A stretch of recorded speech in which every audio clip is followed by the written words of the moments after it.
નમસ્કાર. આજના ITI e learning પ્રોગ્રામમાં હું કુંતલ પટેલ આપ સૌનું હાર્દિક સ્વાગત કરું છું. આજે હું આઈટીઆઈમાં ચાલતા સોલર ટેકનિશિયન ઇલેક્ટ્રિકલ ટ્રેડના lesson classification of electrical instrument and essential forces in indicating instrument વિશે આપ સૌને તાલીમસર માર્ગદર્શન આપીશ. આપણે સૌ જાણીએ છીએ કે ઇલેક્ટ્રિકલ ફિલ્ડમાં એક્યુરસીનું મહત્ત્વ કેટલું છે. મેઝરિંગ કરતી વખતે એક્યુરસી જાળવવા માટે ઇન્સ્ટ્રુમેન્ટને સમજવું ખૂબ જરૂરી છે. તો આ સમજ આપણે આજે મેળવીશું અને ઇન્સ્ટ્રુમેન્ટ કેવી રીતે કાર્ય કરે છે, અલગ અલગ પ્રકારના ઇન્સ્ટ્રુમેન્ટ સમજીશું, જેથી એને પ્રોપર સિલેક્શન કરી શકીએ આપણે અને એક્યુરસી વધારી એરરને ઓછી કરી શકીએ. તો ચાલો શરૂ કરીએ. તો ઇલેક્ટ્રિકલ ઇન્સ્ટ્રુમેન્ટની વાત કરીએ તો ઇલેક્ટ્રિકલ મેઝરિંગ ઇન્સ્ટ્રુમેન્ટના બે પ્રકાર પડે છે. સૌ પ્રથમ પ્રકાર છે પ્રાઇમરી ઇન્સ્ટ્રુમેન્ટ, જેનું બીજું નામ છે એબ્સોલ્યુટ ઇન્સ્ટ્રુમેન્ટ, અને બીજો પ્રકાર છે સેકન્ડરી ઇન્સ્ટ્રુમેન્ટ. તો એબ્સોલ્યુટ ઇન્સ્ટ્રુમેન્ટની વાત કરીએ તો એ એવા પ્રકારના ઇન્સ્ટ્રુમેન્ટ છે જે આઉટપુટમાં જે આપણે ક્વોન્ટિટી મેઝર કરવાની છે તે ઇન્સ્ટ્રુમેન્ટના ભૌતિક અચળાંકના સ્વરૂપમાં આપે છે. જેમ કે ટેન્જન્ટ ગેલ્વેનોમીટર, તેને કેલિબ્રેશનની કોઈ જરૂર પડતી નથી. તો આપણે આગળ સમજવા માટે ટેન્જન્ટ ગેલ્વેનોમીટર સમજીશું. તો આ છે ટેન્જન્ટ ગેલ્વેનોમીટર, જે એબ્સોલ્યુટ પ્રકારનું ઇન્સ્ટ્રુમેન્ટ છે, એટલે કે પ્રાઇમરી ઇન્સ્ટ્રુમેન્ટ છે. તો એની અંદર એબ્સોલ્યુટ ઇન્સ્ટ્રુમેન્ટના ગેલ્વેનોમીટરનું કાર્ય છે કે કરંટ મેઝર કરવો. તો જે કરંટ આપણે મેઝર કરવો છે તે આ ફરતેની કોઇલમાંથી પસાર કરવાનો. કોઇલમાંથી કરંટ પસાર થવાથી મેગ્નેટિક નીડલ છે તે ડિફ્લેક્શન આપશે. આ ડિફ્લેક્શન છે એ આ સોય ઉપર જોઈ શકાય છે આપણે કંપાસ ઉપર. એ ડિફ્લેક્શન ધારો કે 45 ડિગ્રીનું આવ્યું, તો એ 45 ડિગ્રીનું રીડિંગ આપણે એના ઇક્વેશનમાં મૂકવું પડે tan થીટાની જગ્યાએ, અને નંબર ઓફ ટર્ન્સની વેલ્યુ મૂકવી પડે, જેનાથી આપણે કરંટ શોધી શકીએ. તો આ જે ઇન્સ્ટ્રુમેન્ટ જે છે એ ડાયરેક્ટલી આપણને મેઝર ક્વોન્ટિટી આપતા નથી. આપણે એના માટે ઇક્વેશનની મદદથી ભૌતિક અચળાંકના જે રીડિંગ આવ્યા તેને કન્વર્ટ કરીને આપણે રીડિંગ મેળવવા પડે છે, જે એબ્સોલ્યુટ ઇન્સ્ટ્રુમેન્ટને કેલિબ્રેશનની કોઈ જરૂર હોતી નથી. તો હવે આપણે સેકન્ડરી ઇન્સ્ટ્રુમેન્ટ વિશે માહિતી લઈશું. તો સેકન્ડરી ઇન્સ્ટ્રુમેન્ટ એ પ્રકારના ઇન્સ્ટ્રુમેન્ટ છે કે જે વિદ્યુત રાશિની ઉપસ્થિતિ ડાયરેક્ટ ડાયલ પર તેનું મૂલ્ય દર્શાવે છે. જ્યારે પ્રાઇમરી ઇન્સ્ટ્રુમેન્ટમાં કેવું હતું કે આપણે ભૌતિક અચળાંક ઇન્સ્ટ્રુમેન્ટના હોય એના પરથી આપણે સૂત્રની મદદથી વેલ્યુ મેળવવી પડતી હતી. જ્યારે સેકન્ડરી ઇન્સ્ટ્રુમેન્ટ આપણને ડાયરેક્ટ તેનું મૂલ્ય દર્શાવે છે. દાખલા તરીકે એ મીટર, વોટ મીટર. હવે આ જે સેકન્ડરી ઇન્સ્ટ્રુમેન્ટ છે તેના 3 પ્રકાર પડે છે. સેકન્ડ ઇન્સ્ટ્રુમેન્ટના કયા 3 પ્રકાર પડે છે? તો પહેલું છે ઇન્ડિકેટિંગ ઇન્સ્ટ્રુમેન્ટ, રેકોર્ડિંગ ઇન્સ્ટ્રુમેન્ટ અને ઇન્ટિગ્રેટિંગ ઇન્સ્ટ્રુમેન્ટ. તો સૌ પ્રથમ આપણે ઇન્ડિકેટિંગ ઇન્સ્ટ્રુમેન્ટ વિશે માહિતી લઈએ. તો ઇન્ડિકેટિંગ ઇન્સ્ટ્રુમેન્ટ આપણને નામ જ દર્શાવે છે કે તે રાશિને ડાયલ પર ડાયરેક્ટ ઇન્ડિકેટ કરશે કે 5 એમ્પિયરનો કરંટ તમે આપ્યો છે. તેમાં ગણતરીની કોઈ જરૂર પડતી નથી. ઇન્ડિકેટિંગ ઇન્સ્ટ્રુમેન્ટમાં એ મીટર, વોટ મીટર આવે છે, જે કોઈ આગળની વેલ્યુને રેકોર્ડ કરતું નથી કે કોઈ વેલ્યુઓનો સરવાળો કરતો નથી. ત્યારબાદ આવે છે રેકોર્ડિંગ ઇન્સ્ટ્રુમેન્ટ. તો રેકોર્ડિંગ ઇન્સ્ટ્રુમેન્ટ એ પ્રકારના ઇન્સ્ટ્રુમેન્ટ છે કે જે જૂની વેલ્યુઓને રેકોર્ડ કરી રાખે છે. જેમ કે સબસ્ટેશનમાં વપરાતા વોટમીટર અને વોલ્ટમીટર, કે કેટલા સમયે કેટલી વેલ્યુ હતી એની તેનો રેકોર્ડ રાખે છે, અને તે આપણે જોઈ પણ શકીએ છીએ. જેમ કે ઇસીજી મશીન જે દવાખાનામાં હોય છે, જેને આપણે કાર્ડિયોગ્રામ પર આપણે એનું અલગ અલગ રેકોર્ડ, હાથના રિધમ જોઈ શકીએ છીએ અને એનો રેકોર્ડ રાખે છે. ત્યાર પછી આવે છે ઇન્ટિગ્રેટિંગ ઇન્સ્ટ્રુમેન્ટ્સ. ઇન્ટિગ્રેટિંગ ઇન્સ્ટ્રુમેન્ટ એવા પ્રકારના ઇન્સ્ટ્રુમેન્ટ છે કે જે આપેલી ભૌતિક રાશિનું એ સમય સાથે સરવાળો દર્શાવે છે. જેમ કે એનર્જી મીટર, આપણા ઘરની બહાર એનર્જી મીટર લાગ્યું હોય છે, તે 1 મહિનામાં કે 2 મહિનામાં આપણે કેટલી એનર્જી કન્ઝ્યુમ કરી તેનો સરવાળો રીડિંગના સ્વરૂપમાં આપે છે. એનર્જી મીટરનો મતલબ જ થાય છે કે પાવરનું સમયની સાપેક્ષમાં ઇન્ટિગ્રેશન, જે આપણું ઇન્ટિગ્રેટિંગ મશીન આપે છે, ઇન્ટિગ્રેટિંગ ઇન્સ્ટ્રુમેન્ટ. તો હવે આપણે જે સૌથી ઇમ્પોર્ટન્ટ છે ઇન્સ્ટ્રુમેન્ટ સિલેક્ટ કરતી વખતે કયા પ્રકારનું ઇન્સ્ટ્રુમેન્ટ સિલેક્ટ કરવું મેઝરમેન્ટ માટે, તે જાણવા માટે ઇન્ડિકેટિંગ ઇન્સ્ટ્રુમેન્ટમાં વપરાતા અલગ અલગ પ્રકારના ફોર્સિસ જાણવા ખૂબ જરૂરી છે, જે હવે આપણે આગળની સ્લાઇડ્સમાં જાણીશું. ઇન્ડિકેટિંગ ઇન્સ્ટ્રુમેન્ટ પોઇન્ટર હશે એમાં, બરાબર છે. હવે પોઇન્ટરને આપણે ઝીરો પોઝિશન પરથી આગળ લઈ જવું છે તો કોઈક ને કોઈક બળનો ઉપયોગ કરવો પડે. આ બળ ઉત્પન્ન કરવા માટે આપણે કઈ કઈ અસરનો ઉપયોગ કરી શકીએ છીએ? તો કરંટની રાસાયણિક અસર, ઇલેક્ટ્રિક અસર કાં તો મેગ્નેટિક અસરનો ઉપયોગ કરી શકીએ છીએ.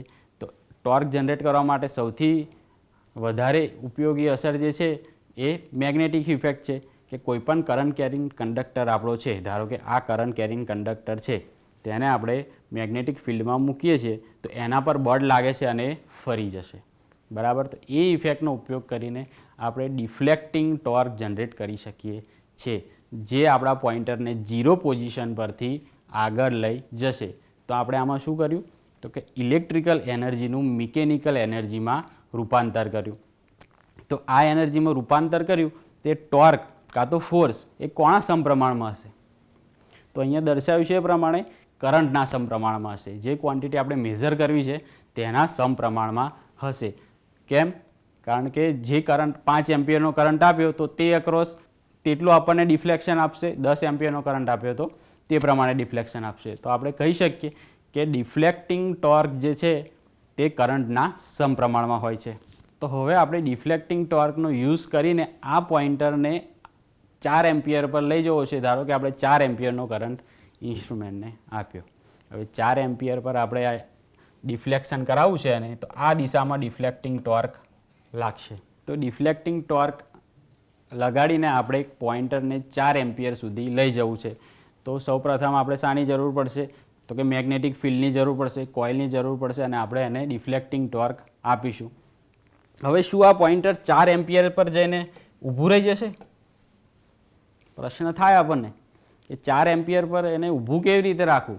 કારણ કે આપણે મોટરને સપ્લાય આપીને છોડી દઈએ, જેમ કે આ પોઇન્ટરને આપણે સપ્લાય આપીએ, બરાબર છે, તો મોટર તો કોઈ જગ્યાએ ઊભી રહેશે નહીં, એ આખું સર્કલ પૂરું કરી દેશે. તે જ રીતે જો આને સામે કોઈ ફોર્સ મળશે નહીં તો આ ફૂલ ડિફ્લેક્શન પર જતું રહેશે અને ફૂલ ડિફ્લેક્શન પર જતું રહે તો આપણે જે 4 એમ્પિયર પર એને રોકવાનું હતું તે રોકી શકવામાં નિષ્ફળ નીવડ્યા. તો એના માટે આપણે બીજું એક ફોર્સ એની અંદર એડ કરવો પડે કે જે ડિફ્લેક્ટિંગ ટોર્કની વિરુદ્ધમાં કાર્ય કરે અને ટોર્ક છે કંટ્રોલિંગ ટોર્ક TC. તો હવે આપણે કંટ્રોલિંગ ટોર્ક વિશે માહિતી મેળવીશું. તો કંટ્રોલિંગ ટોર્ક વિશે જોઈએ તો કંટ્રોલિંગ ટોર્કના મેઇન 2 કાર્ય છે. તો સૌપ્રથમ કાર્ય છે કે તેને ફાઇનલ પોઝિશન પર રોકવાનું. આપણે હમણાં જ જોયું કે 4 એમ્પિયર પર રોકવું હોય તો તેને કંટ્રોલિંગ ટોર્કની જરૂર પડે. અને બીજું કંટ્રોલિંગ ટોર્કનું કાર્ય છે કે તેને ફરીથી ઝીરો પોઝિશન પર લાવવાનું. મોટરને આપણે એકવાર સપ્લાય આપીએ તો એ આખી ફરી જશે, પાછી થોડી ના ફરીને પાછી આવશે. તેને પાછું લાવવાનું કાર્ય કંટ્રોલિંગ ટોર્ક કરે છે કે જ્યારે પણ આપણે કરંટ કે વોલ્ટેજ જે પણ સપ્લાય આપ્યો હોય તેને કાઢી લઈએ તો પોઇન્ટર જે છે એ પાછું ઝીરો પોઝિશન પર આવી જાય. તો આ કંટ્રોલિંગ ફોર્સ આપણે કઈ રીતે ડેવલપ કરી શકીએ? તો તેની 2 રચનાનો ઉપયોગ કરી શકાય. પહેલી રચના છે સ્પ્રિંગ કંટ્રોલ અને બીજી રચના છે ગ્રેવિટી કંટ્રોલ. તો હવે આપણે સ્પ્રિંગ કંટ્રોલ વિશે માહિતી લઈએ.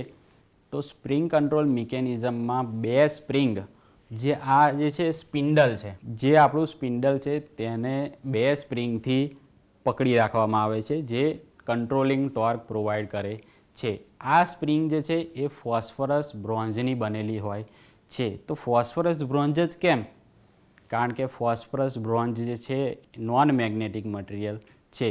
તો એની આજુબાજુના જે મેગ્નેટ હશે તેની ઇફેક્ટ એના પર કોઈ થશે નહીં અને એની ટેન્સાઇલ સ્ટ્રેન્થ પણ વધુ છે, જેથી સ્પ્રિંગ ફોલ્ડ અનફોલ્ડ થાય તે વધારે સાયકલ ચાલે તે માટે તેની મિકેનિકલ સ્ટ્રેન્થ પણ વધારે હોય છે.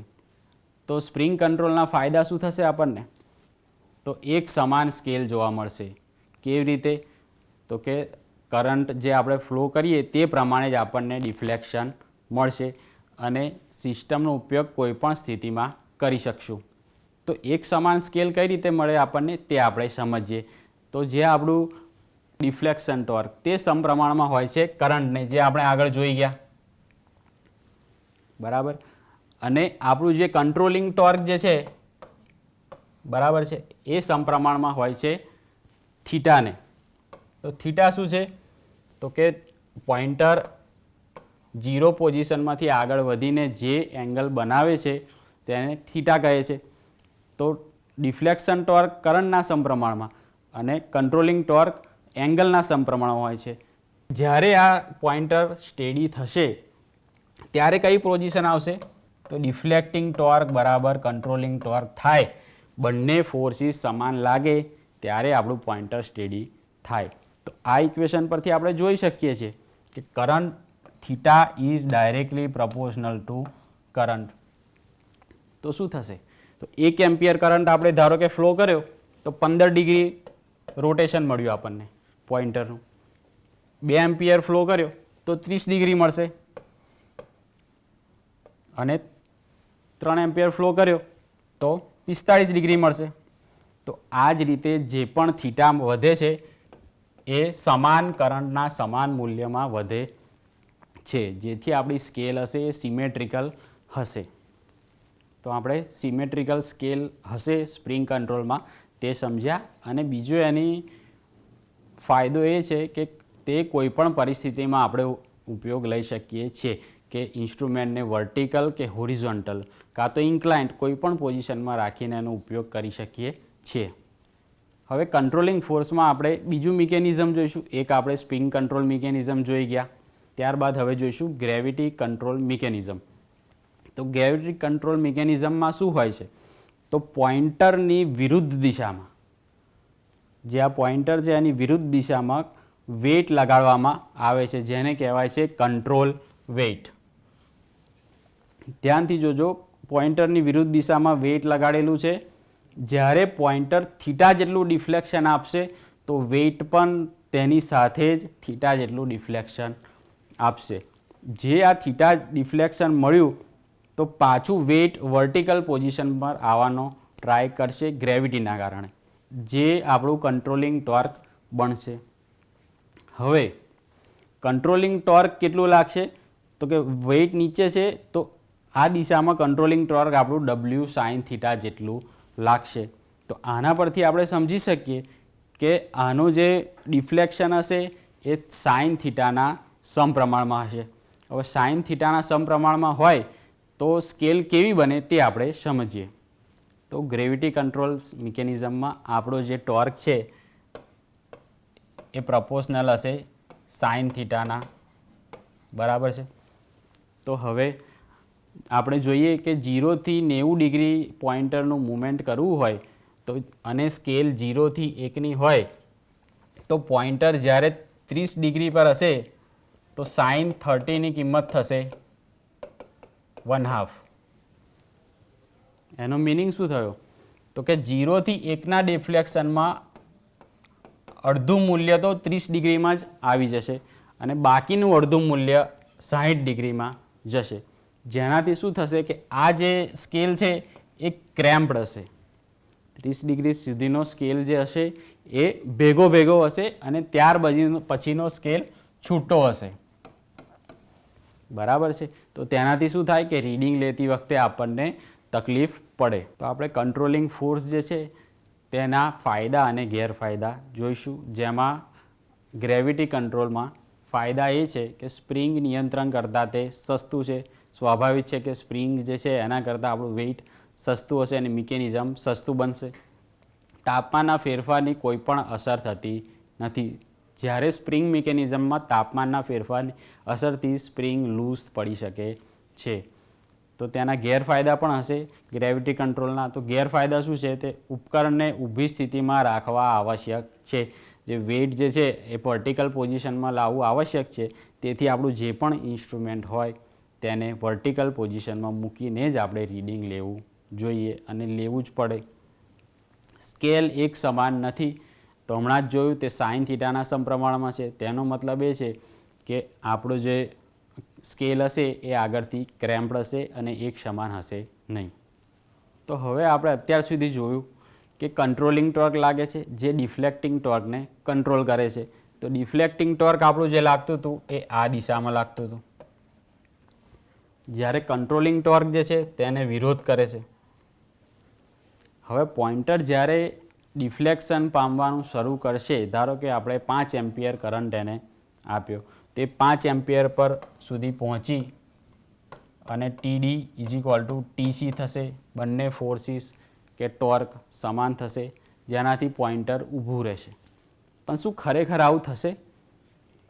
તો એ સમજવા માટે આપણે એક ઘટના સમજવી પડે કે જ્યારે પણ આપણે બસમાં જતા હોઈએ અને ચાલુ બસમાં અચાનક બ્રેક મારીએ તો આપણે આપણી પોઝિશનથી આગળ ઢળી પડીએ છીએ, જે ન્યૂટનનો પ્રથમ નિયમ છે, જડત્વનો નિયમ. તે જ પ્રમાણે જ્યારે પોઇન્ટર ગતિ કરીને આગળ આવતું હશે ત્યારે શું થશે? તો પોઇન્ટર અહીંયા કંટ્રોલ ટોર્ક અને ડિફ્લેક્ટિંગ ટોર્ક બે સમાન થઈ ગયા, પરંતુ ન્યૂટનના જડત્વના નિયમના કારણે પોઇન્ટર થોડું આગળ નીકળી જશે. જે થીટા જેટલું આગળ નીકળે તો કંટ્રોલિંગ ટોર્ક જે આપણી સ્પ્રિંગ્સ છે એનું ટોર્ક TD કરતાં વધી જાય, TC ગ્રેટર દેન TD થઈ જાય. તો કંટ્રોલિંગ ટોર્ક વધી જાય તો પાછું એ પોઇન્ટર આ દિશામાં ગતિ કરે. તો ફરીથી ન્યૂટનના ગતિનો પ્રથમ નિયમ, તે આ પોઇન્ટરથી પાછું આગળ નીકળી જશે, જે 4 એમ્પિયરનું આપણે રીડિંગ લેવું છે ત્યાંથી ફરીથી પાછું આવી જશે, કારણ કે ત્યારે શું થશે? TD greater than TC. હવે ડિફ્લેક્ટિંગ ટોર્ક પાછો વધી ગયો તો પાછું એ આ રીતે આવશે, આગળ આવશે, ફરી પાછળ આવશે, ફરી આગળ આવશે. તો તેને સેટલ થવામાં થોડો સમય લાગે છે અને તે પોઇન્ટર સ્ટેડી થવાની જગ્યાએ થોડા સમય માટે વાઇબ્રેટ થાય છે. તો આ બે ટોર્કના ઉપયોગથી આપણે પોઇન્ટરને મૂવ તો કર્યું, પણ તેને સ્ટેડી કરવા માટે ત્રીજા ફોર્સની જરૂર પડશે. તો ત્રીજો ફોર્સ કયો છે? જેનું નામ છે ડેમ્પિંગ ટોર્ક. તો હવે આપણે ડેમ્પિંગ ટોર્ક વિશે સમજીશું. તો ડેમ્પિંગ ટોર્કમાં જોઈએ તો 1 અને 2 નંબરના જે ટોર્ક હતા, ડિફ્લેક્ટિંગ ટોર્ક અને કંટ્રોલિંગ ટોર્કની અસરથી પોઇન્ટર ડાયલ પર આગળ પાછળ થાય છે, મીન્સ કે વાઇબ્રેટ થાય છે. ઓછામાં ઓછા સમયમાં પોઇન્ટર સ્થિર થાય એ માટે ડેમ્પિંગ ટોર્કનો ઉપયોગ કરવામાં આવે છે. નીચેના મુજબની બે રચના વપરાય છે. ડેમ્પિંગ ટોર્ક લગાડવો છે તો ફરીથી આપણે કોઈ રચના કરવી પડશે. તો કઈ કઈ રચના વપરાય છે? તો એક પહેલી છે એર ફ્રિક્શન ડેમ્પિંગ અને બીજી છે એડી કરંટ ડેમ્પિંગ. આ બે ડેમ્પિંગ મેથડનો ઉપયોગ કરી અને આપણે ડેમ્પિંગ ફોર્સ લગાવી શકીએ છીએ. ડેમ્પિંગનો મતલબ જ થાય છે કે કોઈ પણ વસ્તુને દબાવવું. તો અહીંયા આપણે આ થતા વાઇબ્રેશનને દબાવવા માટે આ બે રચના સમજીશું. તો હવે એર ફ્રિક્શન ડેમ્પિંગ વિશે સમજવા આકૃતિમાં દર્શાવ્યા મુજબ પોઇન્ટર અને સ્પિન્ડલ સાથે સિલિન્ડર અને પિસ્ટન જેવી રચના ગોઠવવામાં આવે છે. જ્યારે આપણે હોળીમાં પિચકારી વાપરતા હોઈએ અને ખાલી પિચકારીમાં બી આગળ પાછળ કરીએ તો આપણને ફોર્સ અનુભવાય છે. તે આપણા મૂવમેન્ટને રોકવાની કોશિશ કરે છે. તો એ જ રીતે આ પિસ્ટન જ્યારે અંદર જશે ત્યારે હવા સંકુચિત થાય છે. આમ હવાનું દબાણ બને છે અને આ દબાણ પિસ્ટનના ગતિનો અવરોધ કરે છે. જે પ્રણાલી આપણા પોઇન્ટર સાથે જોડાયેલી છે એટલે આપણા પોઇન્ટરનું વાઇબ્રેશન જે છે તેનો પણ તે અવરોધ કરશે અને આપણું પોઇન્ટર ડેમ્પિંગ સાથે એક પોઝિશન પર સ્થિર થશે. ત્યારબાદ આવે છે એડી કરંટ ડેમ્પિંગ. તો એલ્યુમિનિયમ ડિસ્કથી આપણે શું કરીશું? તો એલ્યુમિનિયમ ડિસ્ક અને સાથે સાથે મેગ્નેટની રચના હોય છે. જ્યારે પોઇન્ટર મૂવ થાય છે તો ડિસ્ક તેની સાથે જ ફરે છે અને આ કન્ડક્ટિંગ ડિસ્ક એલ્યુમિનિયમની આપણી મેગ્નેટિક ફિલ્ડ ચુંબક દ્વારા આપેલી છે તેને કટ કરે છે. હવે આપણે સૌ જાણીએ છીએ કે જ્યારે કોઈ પણ કંડક્ટર મેગ્નેટિક ફિલ્ડમાં મૂવ કરે ત્યારે તેમાં EMF ઉત્પન્ન થાય છે. તો આ EMF કયું? તો એને કહેવાય છે એડી કરંટ. એડી કરંટ ઉત્પન્ન થાય છે એમાં, અને આ એડી કરંટની દિશા એ રીતે હોય છે લેન્ઝના નિયમ પ્રમાણે કે તે જે બળ છે જેના કારણે EMF ઉત્પન્ન થાય છે તેનો વિરોધ કરશે. એટલે એડી કરંટની મેગ્નેટિક ફિલ્ડ જે રોટેશનલના કારણે EMF ઉત્પન્ન થયું તેનો વિરોધ કરશે અને જે વાઇબ્રેશન છે તેના વિરુદ્ધમાં બળ પ્રોવાઈડ કરશે. લેન્ઝના નિયમ પ્રમાણે ઉત્પન્ન થતા બળની દિશા એવી હોય છે કે જેના કારણે આ બળ પેદા થવાનો વિરોધ કરે છે. અહીં બળ ઉત્પન્ન થવાનું કારણ ડિસ્કની ગતિ છે એટલે ડિસ્કની ગતિનો વિરોધ થાય છે અને આપણું પોઇન્ટર છે એ ડેમ્પ થઈને પોતાની ફાઇનલ પોઝિશન પર સ્થિર થાય છે. તો મિત્રો આજે આપણે ડેમ્પિંગ વિશે પણ સમજી લીધું અને હવે આપણે થોડા MCQ જોઈ લઈએ. પ્રથમ MCQ છે, ઇન્ડિકેટિંગ ઇન્સ્ટ્રુમેન્ટમાં પોઇન્ટરને શૂન્ય સ્થાનેથી ખસેડવા માટે કયા બળની જરૂર પડે છે? તો આપણે ઇન્ડિકેટિંગ ઇન્સ્ટ્રુમેન્ટમાં કેટલા ફોર્સિસ જોયા? ટોટલ 3 ફોર્સિસ જોયા. કયા કયા જોયા? ડિફ્લેક્શન ફોર્સ, કંટ્રોલિંગ ફોર્સ અને ડેમ્પિંગ ફોર્સ. તો આ ત્રણમાંથી એક જવાબ આવવો જોઈએ. તો શરૂઆતમાં જ આપણે જોયું કે 0 સ્થાનેથી પોઇન્ટરને આગળ વધારવું હોય તો જરૂર પડે છે ડિફ્લેક્ટિંગ ફોર્સની. બરાબર, તો આનો જવાબ શું આવશે? બી, ડિફ્લેક્ટિંગ ફોર્સ, જે ઇન્સ્ટ્રુમેન્ટના પોઇન્ટરને 0 સ્થાનેથી આગળ ખસેડે છે. જ્યારે કંટ્રોલિંગ ફોર્સ છે અને કંટ્રોલ કરવામાં કાર્ય કરે છે ડિફ્લેક્ટિંગ ફોર્સને. બરાબર, તો જવાબ આવશે ડિફ્લેક્ટિંગ ફોર્સ. બીજા નંબરનો MCQ જોઈએ. સ્પ્રિંગ દ્વારા પૂરો પડાતો નિયંત્રણ ટોર્ક કયા પ્રકારનો સંબંધ ધરાવે છે? સ્પ્રિંગ કંટ્રોલ સિસ્ટમ આપણે જોઈ. બરાબર, તો એમાં આપણે જોયું કે જે સ્કેલ હોય છે કેવો હોય છે? તો કે લિનિયર પ્રકારનો હોય છે. બરાબર, અને ગ્રેવિટી કંટ્રોલમાં કેવો હોય છે? તો કે ક્રેમ્પ્ડ હોય છે. શરૂઆતમાં તે ભેગો હોય છે. તો આનો જવાબ શું આવશે? ઓપ્શન આવશે સી, લિનિયર પ્રકારનો આપણો સ્કેલ હશે. ત્રીજો MCQ જોઈએ. તો સ્પ્રિંગ કંટ્રોલ ધરાવતા ઇન્સ્ટ્રુમેન્ટનો ઉપયોગ કરવાની પોઝિશન કઈ હોવી જોઈએ? તો આપણે PPTમાં જોઈ ગયા કે સ્પ્રિંગ લગાવેલી હોય તો ઇન્સ્ટ્રુમેન્ટને કઈ પોઝિશનમાં મૂકીને વાપરી શકાય? તો ઓપ્શન છે વર્ટિકલ પોઝિશન, ઇન્ક્લાઇન પોઝિશન કે હોરિઝોન્ટલ પોઝિશન. તો તમે હવે સમજી શકો છો PPT પરથી કે ભાઈ ઉપરોક્ત તમામ એનો જવાબ આવશે, કારણ કે સ્પ્રિંગ કંટ્રોલ મિકેનિઝમમાં આપણે ઇન્સ્ટ્રુમેન્ટને કોઈ પણ પોઝિશનમાં મૂકી શકીએ છીએ. જ્યારે ગ્રેવિટી કંટ્રોલમાં શું જરૂરી છે? ઇન્સ્ટ્રુમેન્ટને વર્ટિકલ મૂકવું ખૂબ જ જરૂરી છે. તો આજે આપણે classification of electrical measuring instrument વિશે માહિતી મેળવી અને ઇન્ડિકેટિંગ ઇન્સ્ટ્રુમેન્ટમાં કઈ કઈ રચના હોય છે તેના વિશે માહિતી મેળવી. આ માહિતી આપણને આગળ જઈને ઇન્સ્ટ્રુમેન્ટના સિલેક્શનમાં યુઝફુલ થાય, કારણ કે સિલેક્શન પ્રોપર કરીશું તો જ આપણું ઇન્સ્ટ્રુમેન્ટ બરાબર કાર્ય કરશે અને એક્યુરસી મેળવી શકીશું. તો આ લેક્ચર આપણને આગળ જઈને યુઝફુલ નીવડે તેવી આશા રાખું. તેની સાથે આભાર, ધન્યવાદ.